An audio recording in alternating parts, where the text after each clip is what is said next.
तो वह बालक कहता है कि गुरुदेव, मैं आपके सत्संग में इसीलिए दाखिल हुआ हूं कि मेरी माँ भोजन बना रही थी, रोटियां बना रही थी, और चूल्हे के अंदर मेरी माँ मोटी लकड़ी और पतली लकड़ी भी दे रही थी। मैं देख रहा था कि मोटी लकड़ी से पहले पतली लकड़ी जल जाती है, पतली लकड़ी जल जाती है। गुरुदेव, मैं बालक हूं, मेरा जीवन पतली लकड़ी के समान है। धन्य धन्य सद्गुरु सुखद, महिमा कही न जाय। जो कुछ कहूँ तुम्हारी कृपा, मोते कछो न वसा। बोलिए श्री सद्गुरु महाराज की जय। श्री सद्गुरु महाराज की जय। श्री सद्गुरु महाराज की जय।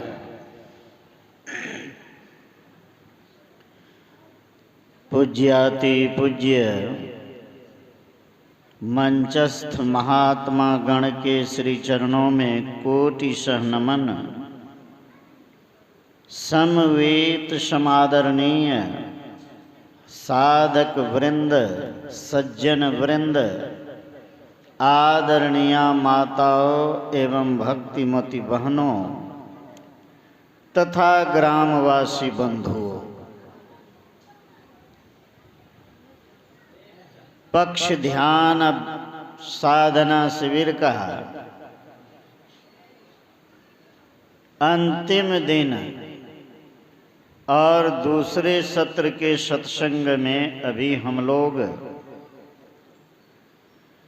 भगवान राम के उपदेश को श्रवण कर रहे थे।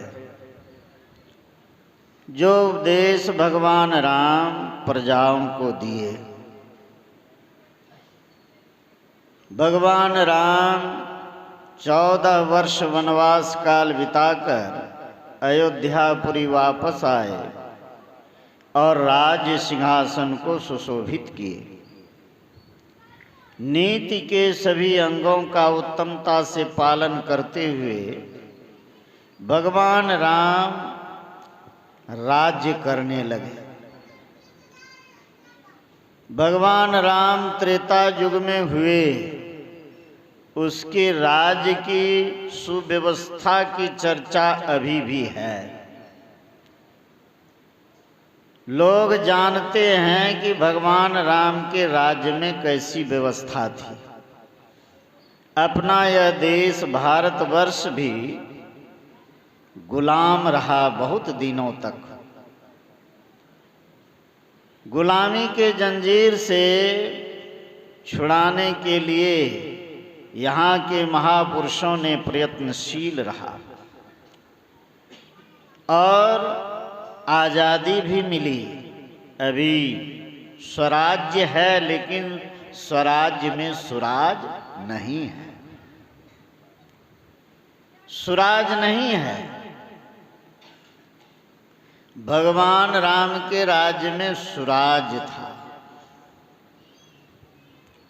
प्रजा सुखी थी।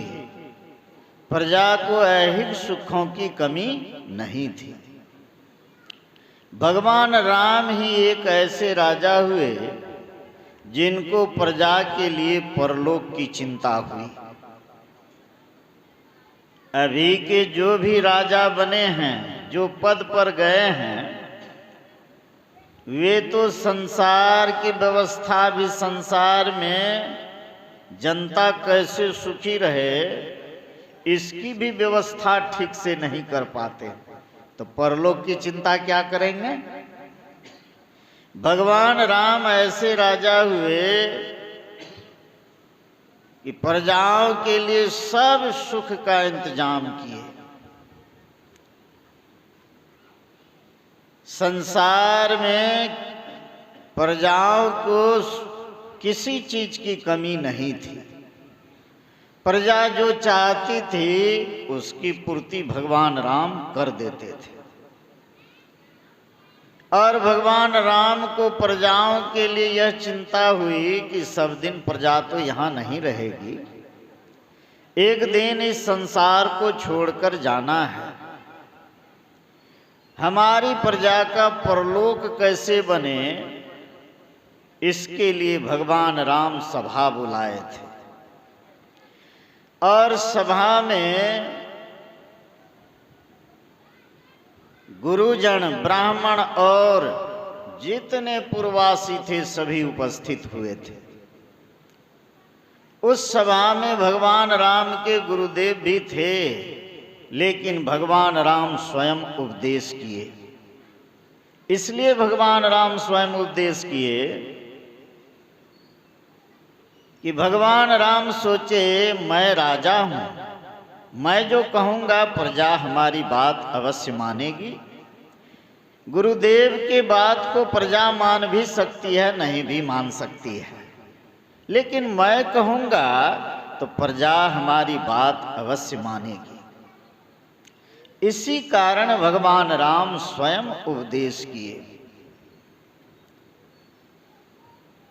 और इस मनुष्य शरीर की विशेषता के संबंध में समझाए। हम लोग बराबर इस प्रसंग को सत्संग में सुनते आते हैं कि मनुष्य शरीर की क्या विशेषता है, और यह भी सुनते हैं कि यह शरीर देव दुर्लभ है, देव दुर्लभ शरीर है। देवता भी शरीर को चाहते हैं। हम लोग तो सुनते हैं, लेकिन मन में ऐसा होता है कि हम देवता से विशेष हैं। इसका अर्थ है कि शरीर की विशेषता को ठीक ठीक समझे नहीं समझे। इसीलिए सत्संग में बारंबार इस मनुष्य शरीर की विशेषता के संबंध में समझाया जाता है। भगवान राम कहे बड़े भाग मानुष तनु पावा, असुर दुर्लभ सदग्रंथ ही गावा। बड़ा भाग्य से यह मनुष्य शरीर मिला है, यह देवताओं को दुर्लभ है। क्यों दुर्लभ है, इस शरीर की क्या विशेषता है? तो भगवान राम कहे साधन धाम मोक्ष कर द्वारा, पाय न जहि परलोक संवारा। यह शरीर साधनों का घर है और इस शरीर में मोक्ष का दरवाजा है, इसीलिए इस शरीर की विशेषता है। इस शरीर में क्या क्या साधन है, इस शरीर में क्या क्या है? तो ऋषियों ने कहा देहस्थाः सर्व विद्याश्च, देहस्थाः सर्व देवता, देहस्थाः सर्व तीर्थानि, गुरुवाक्येन लभ्यते। इस देह में सब विद्या, सब देवता, सब तीर्थ विद्यमान है, लेकिन सब देवता, सब विद्या और सब तीर्थ को बिना गुरु से नहीं जान सकते, संभव नहीं है। सब विद्या है इस शरीर में, लेकिन सब विद्या को बिना गुरु से कोई जान नहीं सकता है। उदाहरण के लिए, जिस भाषा के जानकार गुरु के निकट जाएंगे उस भाषा को आप सीख लेंगे। अंग्रेजी के विद्वान के निकट जाएंगे तो अंग्रेजी सीखेंगे, हिंदी के विद्वान के निकट जाएंगे उससे हिंदी सीखेंगे, बंगला सिखाने वाले जो गुरुजी हैं उनसे बंगला सीख लेंगे, उड़िया सिखाने वाले से उड़िया सीख लेंगे। नहीं, सब सीख सकते हैं। सब विद्या का भंडार इस शरीर में है। कहाँ है? जिसकी सूरत त्रिकुटी में टिक जाती है, जिसकी सूरत सुखमना में टिक जाती है, वह सब विद्या को जान जाता है, सब विद्या को जान जाता है। त्रिकुटी महल में विद्या सारा, घनहर गरजे बजे नगाड़ा। सब विद्या का भंडार है और इस शरीर में सब देवता है, सब तीर्थ है, सबसे उत्तम तीर्थ इस शरीर में है। इसीलिए इस शरीर की विशेषता है, मानव शरीर की विशेषता है। नहीं तो ऐसे मानव शरीर क्या है, केवल संसार में रहा, कमाया, खाया, बाल बच्चा पैदा किया, संसार से चले गए, तो इस शरीर की क्या विशेषता? कोई विशेषता नहीं।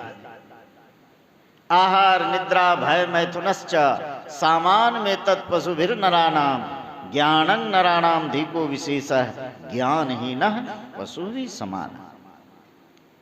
आहार निद्रा भय मैथुन ये चारों क्रिया मनुष्य और पशु में बराबर है। मनुष्य पशु से श्रेष्ठ कैसे है? ज्ञानम नराणाम धीको विशेषः, ज्ञान को प्राप्त कर लेना यही मनुष्य की विशेषता है। इस ज्ञान को कौन प्राप्त कर सकता है? केवल मानव ही।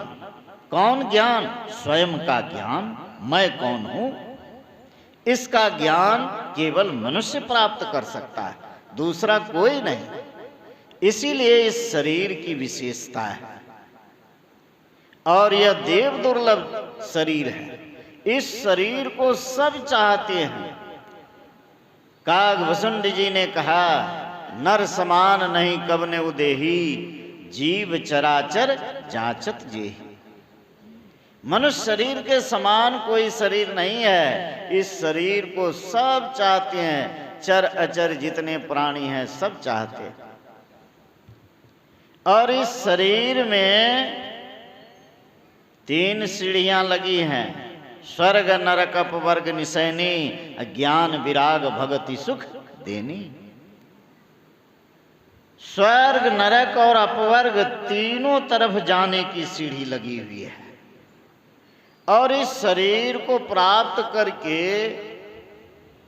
सबसे उत्तम सुख को प्राप्त कर सकते हैं। वह उत्तम सुख क्या है? ज्ञान विराग और भक्ति का सुख। ज्ञान विराग और भक्ति का सुख केवल मनुष्य प्राप्त कर सकता है और कोई नहीं। इसीलिए इस शरीर की विशेषता है। तीनों तरफ नरक के तरफ जाने की सीढ़ी क्या है? अपने अंदर जो अंधकार है वह नरक की निशानी है, प्रकाश स्वर्ग की निशानी है और उस शब्द को पकड़ेंगे तो शब्द जो है मोक्ष की सीढ़ी है। यह तीनों सीढ़ियां इस शरीर में लगी हुई है। इसीलिए जिधर चाहें उधर जा सकते हैं, आपकी मर्जी है। और यह शरीर प्राप्त करके क्या करना चाहिए, भगवान राम यह भी बतलाए हैं। इस शरीर को प्राप्त करके ईश्वर का भजन करना चाहिए।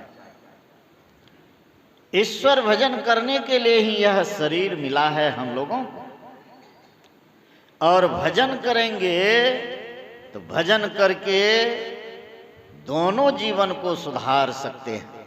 भगवान राम ने कहा, जौ परलोक यहाँ सुख चहु, सुनी मम बचन हृदय दृढ़ गहु, सुलभ सुखद मार्ग यह भाई, भगति मोरी पुराण श्रुति गाई।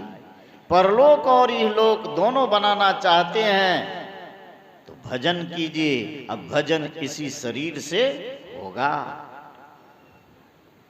ईश्वर भजन कीजिए, ना कि विषयों में रचे पचे रहिए। भगवान राम ने कहा, यही तन कर फल विषय न भाई, स्वर्गौ स्वल्पंत दुखदाई। स्वर्ग भी यदि मिल जाए तब भी अंत में दुख है। इसीलिए विषय कैसा है? विष के तुल्य है। विषय लिखते हैं ना, वार्षिकार मूर्धन्त सोय, मूर्धन्त सोय विषय, वार्षिकार मूर्धन्त सो विष हुआ, यो उसमें ढक्कन है। इसीलिए विषय क्षणिक सुख देता है, क्षणिक सुख देता है, लेकिन फिर दुख ही दुख है। इसीलिए भगवान राम ने कहा यह विषय क्या है, यह सुख नहीं, थोड़ा सुख मिला फिर दुख ही दुख है। इसीलिए विषय में रचे पचे नहीं रहिए। विषय में यदि रचे पचे रहेंगे तो संसार शरीर से छूट नहीं सकते हैं। इसीलिए ईश्वर भजन कीजिए, इसके लिए भजन कीजिए, और कोई उपाय नहीं है। लेकिन विषय से छूटना बड़ा दुर्लभ है। दुर्लभो विषय त्यागो दुर्लभं तत्व दर्शनम दुर्लभा सहजावस्था सदगुरु करुणांग बिना। बिना गुरु की दया से विषय त्याग दुर्लभ है, तत्व दर्शन दुर्लभ है और सहजावस्था दुर्लभ है। इसीलिए भजन कीजिए। जीवन बहुत थोड़ा है, जीवन बहुत थोड़ा है। गुरु महाराज भी संसार के लोगों को उपदेश दिए और चेताए हैं। 12 मासा में है, गुरु महाराज आश्विन महीने में कहते हैं कि ऐ संसार के लोगों चेतो, जीवन बहुत थोड़ा है। गुरु महाराज कहे मास आसीन जगत बासीन चेत चित में लाइए, जीवनो थोड़ो है क्यों जगत में गफलाइए। ना भयो जग काहू को कितनो अपनों कियो, करी जतन जो याही त्याग्यो, शांति सुख सोई लियो। ऐ संसार के लोगों चेतो, जीवन बहुत थोड़ा है। यह जीवन कब तक रहेगा कोई जान सकते हैं? पल भर की खबर नहीं है। इसीलिए भजन कीजिए। नानक साहब का सत्संग चल रहा था। उस सत्संग में एक बालक 5-7 वर्ष का गया था और सत्संग को बहुत आनंद मन से सुन रहा था, बहुत गौर से। नानक साहब देखे ये बच्चा बहुत ध्यान से सत्संग श्रवण कर रहा है। सत्संग के बाद नानक साहब बुलाए, कहा गए जी सुनो, तुम जो आए हो सत्संग में, अभी बालक हो समझ सकोगे सत्संग की बात को? क्यों आए हो सत्संग में, क्या कारण है? तो वह बालक कहता है कि गुरुदेव मैं आपके सत्संग में इसीलिए दाखिल हुआ हूं कि मेरी माँ भोजन बना रही थी, रोटियां बना रही थी, और चूल्हे के अंदर मेरी माँ मोटी लकड़ी और पतली लकड़ी भी दे रही थी। मैं देख रहा था कि मोटी लकड़ी से पहले पतली लकड़ी जल जाती है, पतली लकड़ी जल जाती है। गुरुदेव मैं बालक हूं, मेरा जीवन पतली लकड़ी के समान है, यह जीवन कब चला जाए ठिकाना नहीं। यही सोचकर हम आपके सत्संग में दाखिल हुए। नानक साहब कहे अरे तुम बच्चा नहीं बुढ़ा है, बुढ़ा। जिसको यह ज्ञान है हो जाए कि यह जीवन बहुत थोड़ा है, कब जीवन चला जाए ठिकाना नहीं है, ईश्वर का भजन करना है, तो कहिए वह बालक रहा। लोग तो बूढ़े हो जाते हैं तब भी ज्ञान नहीं रहता है कि क्या करना चाहिए क्या नहीं करना चाहिए, इसका ज्ञान नहीं रहता है। नानक साहब कहे कि अरे तुम बच्चा नहीं बुढ़ा है, बुढ़ा। उसका नाम ही बुढ़ा बाबा पड़ गया। जानते हैं कब तक जीवित रहे? 5वें गुरु हुए अर्जन देव जी महाराज, उनको गद्दी पर बैठाए, तिलक किए, तब उसका शरीर छूटा। इसीलिए यह जीवन, मानव जीवन बहुत थोड़ा है, बहुत थोड़ा है। कब यह जीवन समाप्त हो जाए ठिकाना नहीं है। गुरु महाराज कहते हैं जीवनो थोड़ो है क्यों जगत में गफलाइए। संसार के गफलत में क्यों हो? क्योंकि संसार के गफलत में रहेंगे और संसार के फेर में रहेंगे। संसार को लेकर कोई गया है? संसार किसी का हुआ है, नौ भयो जग काहू को, कितनों को अपनों कियो। करी जतन जो याहि त्यागियो, शांति सुख सोई लियो। जतन करके जो संसार को छोड़ दिए हैं वही शांति सुख को प्राप्त किए हैं। जतन क्या है? यही है साधन भजन करके संसार से मन को उपराम कर लेना, विषयों से छूट जाना, शरीर संसार से छूट जाना, यही है जतन। इस जतन को करके जो संसार को त्याग दिया वह शांति सुख को प्राप्त कर लिया, शांति सुख को प्राप्त किया। और यह शरीर हम लोगों का कैसे बना है? गुरु महाराज कार्तिक महीने में कहते हैं, कार्तिक काया नीच माया, मूत्र बुंद से है बनो, माही पूरन मलन सोजो, जाय नहीं सकलो गनो। ऐसो तन संग कहा गर्वसी, मूढ़ अति अजान रे, नाम भजू अभिमान तजू, छन भंगु तन मस्तान रे। यह मस्ताना शरीर जो देखते हैं यह क्षणभंगुर है। यह शरीर कैसे बना है? शंकराचार्य गोरखनाथ जी महाराज ने कहा, सप्त धातु का काया पिंजड़ा, ता मई जुगति बिन सोवा, सदगुरु मिले तो बरे बाबू, नहीं तो परलय हुआ। 7 धातुओं से यह शरीर बना है। और गुरु महाराज कहते हैं यह शरीर कैसे बना है? मूत्र बूंद से है बनो, माही पूरन मलन सो जो जाए नहीं सकलो गनो। इस शरीर के अंदर इतना मल है जिसकी गणना नहीं की जा सकती है। इस शरीर में 9 दरवाजे हैं। 9 दरवाजे से कहिए कौन सा बढ़िया चीज निकलता है? आंख से किच्ची, कान से गुज्जू, नाक से नेटा, मुंह से खखार हैं, और मलमूत्र विसर्जन करने का जो मार्ग है उससे मलमूत्र है। इनमें से कोई भी चीज अच्छा है नहीं है। कितना बढ़िया बढ़िया भोजन करते हैं और शरीर में देते हैं, निकलता है क्या? इसीलिए गुरु महाराज कहे यह मलयुक्त शरीर है। और मन में तो अनेक प्रकार का विकार है, नहीं है? मन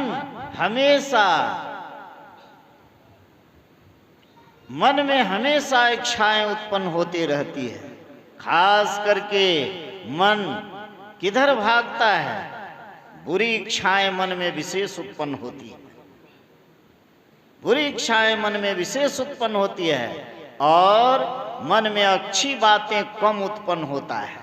लेकिन हम लोग इतना चालाक हैं कि मन में जो जो बुरी भावनाएं उत्पन्न होती है उसको छुपा कर रखते हैं, और जो मन में अच्छी भावनाएं उत्पन्न होती है उसको हम प्रकट करते हैं, उजागर करते हैं, ताकि हमको लोग बढ़िया कहे, बढ़िया कहे। यह है, इसीलिए यह मलयुक्त शरीर है।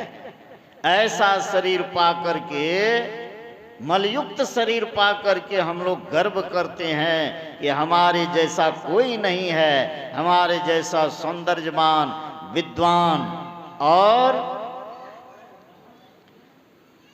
सौंदर्यवान विद्वान हैं। ऐसा यदि गर्व करते हैं तो गुरु महाराज कहते हैं जो गर्व करते हैं इस मनुष्य शरीर को प्राप्त करके तो वह मूढ़ है। इस शरीर को प्राप्त करके क्या करना चाहिए?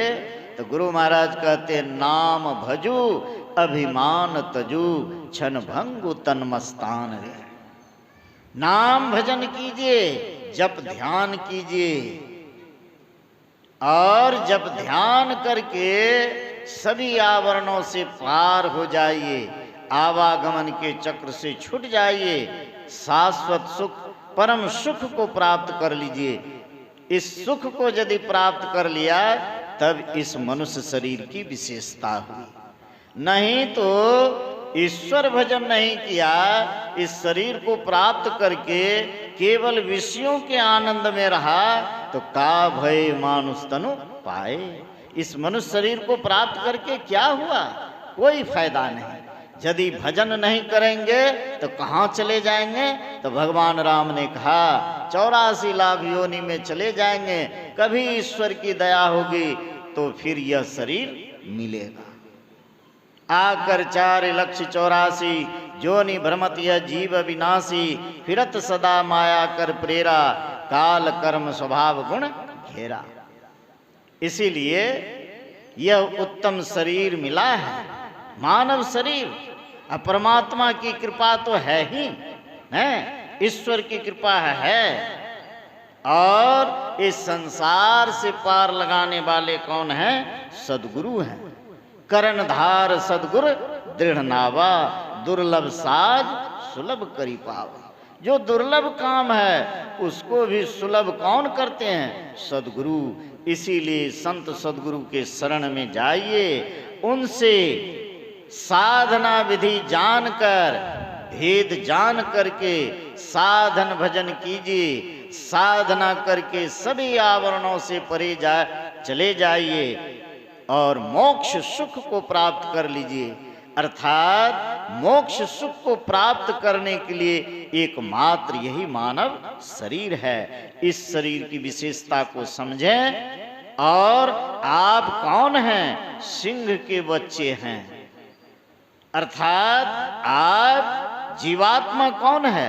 परमात्मा का अंश है। जीवात्मा प्रभु का अंश है। जस अंश नभ को देखिए। अर्थात यह परमात्मा का ही अंश है, लेकिन यह जड़ के संग होने के कारण अपनी विशेषता को जानता नहीं है। जड़ का संग है, इंद्रियों का संग है, इंद्रियां बहिर्मुख है। इंद्रियों के सुख में हम लोग रहते हैं, इसी सुख को असली सुख वो समझते हैं। गुरु महाराज कहे यह इंद्रियों का सुख है, तन मन सुख जो है यह सुख आपका नहीं है। तन मन सुख है ना सुख तेरो, आत्म सुख निज तेरे। तू तन मन सुख निज कह जान्यो, भयो काल को चेरे। काल के फेर में रह जाएंगे, आवागमन के चक्र में रहेंगे, जन्मना मरना पड़ेगा, दूसरा दुख सहना पड़ेगा। इसीलिए आवागमन से छूटने के लिए अवसर प्रदान किए हैं परमात्मा। यह उत्तम शरीर मानव शरीर दिए हैं, अभी अवसर है। यह अवसर यदि हाथ से निकल जाए तो पछताना पड़ेगा जन्म जन्मांतर तक। इसीलिए यह उत्तम शरीर मिला है। अपने जीवन को बना लेने के लिए हम लोगों को अपना जीवन बना लेना चाहिए। और संसार में मानव को, मानव श्रेष्ठ जीव है, इसको संसार में अच्छे आचरण से रहना चाहिए। अपना अच्छा आचरण बनाने के लिए सदाचार का पालन कीजिए। सदाचार समन्वित जीवन व्यतीत करते हुए नित्य सत्संग ध्यान करते रहेंगे, ईश्वर भजन करते रहेंगे तो अवश्य है परम सुख को प्राप्त कर लेंगे। इस मानव शरीर प्राप्त करने का जो फल है उसको अवश्य प्राप्त कर लेंगे। इसी के लिए यह शरीर मिला है। भगवान राम यही बात प्रजाओं को उपदेश दिए। और यहाँ जो साधना शिविर लगाया गया, इसी बात को समझाने के लिए कि यह मानव शरीर प्राप्त करके भजन कैसे करेंगे, भजन की रीति क्या है, इसको समझाने के लिए यह साधना शिविर लगा। और इसमें जो साधक भाग लिए वे बड़े पुण्य के भागी हैं, पुण्य के भागी हैं। आज सत्संग में भी जो आए सुने, यदि आप लोग सत्संग में नहीं आते तो हम लोग किनको सुनाते? वे भी बड़े पुण्य के भागी हैं, पुण्य के भागी हैं। और इस यज्ञ में, ज्ञान और ध्यान यज्ञ में जो भी तन मन धन से सहयोग किए हैं, खर्च किए हैं, वे भी बड़े पुण्य के भागी हैं। क्योंकि संसार में ऐसा पात्र, साधक के समान पात्र मिलना कठिन है। और इसके सेवा में जो खर्च करते हैं वह बहुत उत्तम खर्च है। अर्थात धन का सदुपयोग है। भगवान शंकर किस धन की बड़ाई किए हैं? सो धन धन्य प्रथम गति जाकी, धन्य पुण्य मति रति सोई पाकी। वह धन धन्य है जिसकी प्रथम गति हो, अर्थात दान में लगे, उत्तम काम में लगे, उस धन की बड़ाई। जो भी इसमें धन लगाए हैं, मन लगाए हैं, तन लगाए हैं, तन से मन से सेवा किए हैं, सब पुण्य के भागी हैं, सब पुण्य आत्मा हैं। इसीलिए ऐसा उत्तम काम में सब सहयोग कीजिए, और सबसे उत्तम काम है यही ज्ञान और ध्यान। ज्ञान के समान पवित्र करने वाला संसार में कोई नहीं है। इसीलिए ऐसे यज्ञ में जो सहयोग किए हैं वे बड़े पुण्य के भागी हैं। मैं गुरु महाराज से प्रार्थना करता हूँ कि इसी तरह उनका मन सत्संग ध्यान में, ईश्वर भजन में लगा रहे और उत्तम काम में सहयोग करे, तो अवश्य है जीवन सुखमय हो जाएगा। इन्हीं शब्दों के साथ वाणी में विराम देता हूँ। बोलिए श्री सद्गुरु महाराज की जय।